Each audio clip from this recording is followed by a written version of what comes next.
बार एक नया नवेला शादीशुदा जोड़ा शहर से गांव में अपने पुश्तैनी घर में कुछ दिनों के लिए रहने आया। लड़के का नाम कृष्णा था और लड़की का नाम था मीरा। मीरा को घर सजाने का बहुत शौक था। जब कृष्णा सुबह काम पे निकल जाता तो मीरा पूरा दिन घर को साफ सुथरा करके अलग अलग तरीके से सजाने में लगी रहती। फिर एक दिन मीरा बाजार गई तो उसे वहाँ एक बड़ी सुंदर सी गुड़िया नजर आई। गुड़िया की बड़ी बड़ी नीली आंखें और चेहरे पे एक हल्की सी मुस्कुराहट थी। देखने वालों को लगता कि वो गुड़िया उन्हीं को देख के मुस्कुरा रही है। अरे वाह, कितनी प्यारी और कितनी बड़ी गुड़िया है, इसे तो मैं जरूर घर लेके जाऊंगी। अब भैया, ये गुड़िया कितने की है?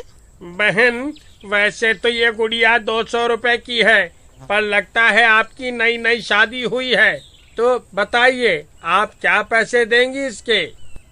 अरे वाह, लगता है दुकान वाले को बड़ी जल्दी है इसे बेचने की। भैया, मैं 100 रुपए दूंगी। आपको इस गुड़िया के देने हैं तो बताओ। बेच ही देता हूँ इस मनहूस गुड़िया को। वैसे भी जितने लोग इसे लेके जाते हैं फिर कुछ दिनों में वापस कर जाते हैं और पैसे ले जाते हैं। सस्ती ही सही, बिक तो जाएगी। चलिए ठीक है, आप 100 रुपए में ही ले जाइए। अरे वाह, कितने सस्ते में दे दी इसने तो। गुड़िया भी मिल गई और पैसे भी बच गए। मीरा फिर उस गुड़िया को लेके घर आ जाती है और उसे टीवी वाले कमरे में सोफे पे रख देती है। चलो पहले खाना बना लेती हूँ, कृष्णा भी आने वाले होंगे, फिर उन्हें ये गुड़िया दिखाऊंगी। फिर मीरा खाना बना के सारा काम खत्म कर लेती है। तब तक रात भी हो जाती है और कृष्णा भी आ जाता है। मीरा वापस गुड़िया को लेने जाती है तो उसे वो गुड़िया टेबल पे रखी मिलती है। अरे, मैंने तो इसे सोफे पे रखा था और ये टेबल पे रखी है। अरे क्या हुआ मीरा, क्या सोच रही हो? अजी, मैंने ये गुड़िया सोफे पे रखी थी बाजार से आके, पर ये टेबल पे कैसे आ गई? अरे तुमने ही इसे टेबल पर रखा होगा, वरना ये खुद से कैसे पहुंचेगी? तुम भी कैसी बातें करती हो। शायद आप सही कह रहे हो, ये तो गुड़िया है, ये खुद को कैसे पहचानेगी?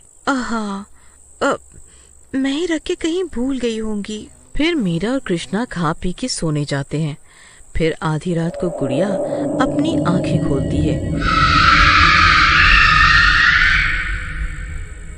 और तेज तेज हंसने लगती है।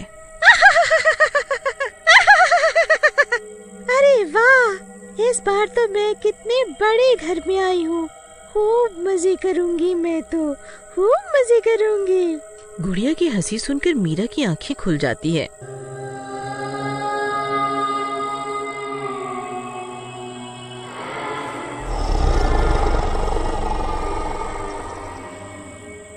अरे, ये क्या हो रहा है इतनी रात को? कृष्णा, कृष्णा उठो, जरा देखना कैसी हंसने की आवाजें आ रही हैं। अरे तुम भी कितना वहम करती हो। इतनी रात को कौन हंसेगा, और अपने घर में तुम्हारे मेरे अलावा है ही कौन? मुझे ही वहम हो गया है। आज शायद ज्यादा थक गई हूँ, इसीलिए लग रहा है ऐसे अजीब अजीब विचार मन में आ रहे हैं। हाँ, सो जाओ अब। मीरा और कृष्णा फिर सो जाते हैं। गुड़िया फिर से खुद से बातें करके हंसने लगती है।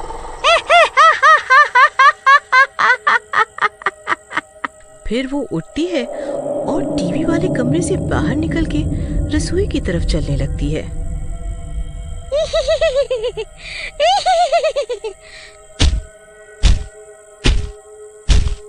आज मैं पूरा घर देखूंगी।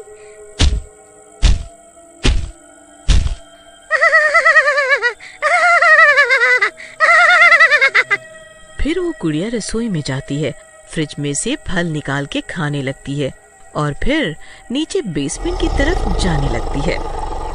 अरे वाह, आज कितने दिनों बाद कुछ खाया है, वरना तो जितने घर में गई आज तक वहाँ कुछ खाने को ही नहीं मिला और लोग 2 दिन में ही वापस दुकान पर दे गए मुझे, और दुकान पे भी कुछ खाने को नहीं होता, पर यहाँ तो मजे ही मजे हैं।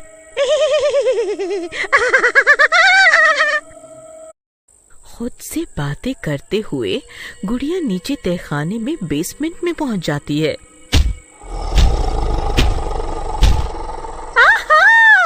ये जगह सही है मेरे रहने के लिए। अब जब भी कोई आसपास नहीं होगा मैं यहीं आके रहूंगी। सारा घर घूमने के बाद वो गुड़िया सुबह होने से पहले वापस टीवी वाले कमरे में आके बैठ जाती है। फिर सुबह होने पर चलो सुबह हो गई, चल के रसोई में नाश्ता बनाऊं। कृष्णा के आने का समय होने वाला है। मीरा घड़ी में समय देखती है। ओहो, आज तो बहुत लेट हो गई उठने में। चलो चलो चलो फटाफट फल काट लेती हूँ नाश्ते में और टिफिन के लिए कुछ जल्दी से बना लेती हूँ। मीरा जल्दी से उठ के रसोई में जाती है और फल काटने के लिए फ्रिज खोलती है। अरे, कल तो मैं बाजार से फल लाई थी और किसी ने खाया भी नहीं अभी तक। ये कम कैसे हो गए? ये जरूर कृष्णा ही होंगे। रात को भूख लगी होगी तो फल खा के सो गए होंगे। फिर मीरा टिफिन बनाती है और बचे हुए फल काट के कृष्णा को नाश्ते में दे देती है। कृष्णा अपने काम पे निकल जाता है। फिर मीरा घर की साफ सफाई में लग जाती है। अरे, ये गुड़िया कैसी लग रही है? ऐसा लग रहा है जैसे मुझे ही देख रही हो। मीरा को कुछ अचंभा सा लगता है क्योंकि वो गुड़िया मीरा को ही घूरे जा रही थी।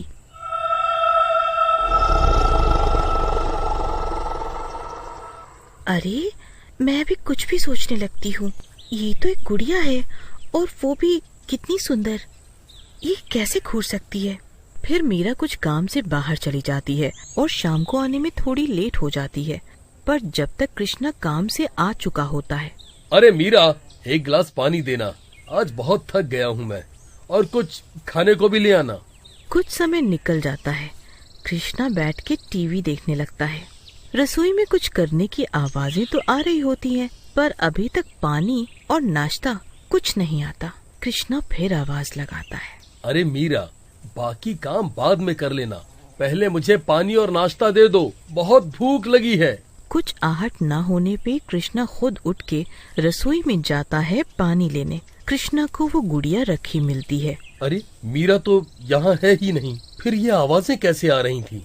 कुछ सोचने के बाद, हो सकता है ये खिड़की खुली है, पक्षी कुछ हलचल कर रहे होंगे। फिर कृष्णा एक गिलास पानी निकाल के पीता है और जैसे ही वापस जा रहा होता है उसकी नजर गुड़िया पे पड़ती है। ये गुड़िया रसोई में क्या कर रही है? लगता है ये मीरा ने रख दी होगी। पूरा दिन कभी ऐसे कभी वैसे घर सजाती रहती है और ये गुड़िया यहाँ रख के भूल गई होगी। फिर कृष्णा उस गुड़िया को वापस सोफे पे ला के रख देता है। कुछ देर में मीरा भी आ जाती है। अरे, आप आज जल्दी आ गए। मैं वो पड़ोस में गई थी, वहाँ कोई नया रहने आया है, तो बस वहीं पे एक पूजा थी, तो बस वहीं थोड़ी देर हो गई आने में। अच्छा, कोई नहीं। रुको, मैं आपके लिए पानी और नाश्ता लाती हूँ। अरे, पानी मैंने पी लिया, लेके कुछ खाने को ला दो जल्दी से, बहुत भूख लगी है।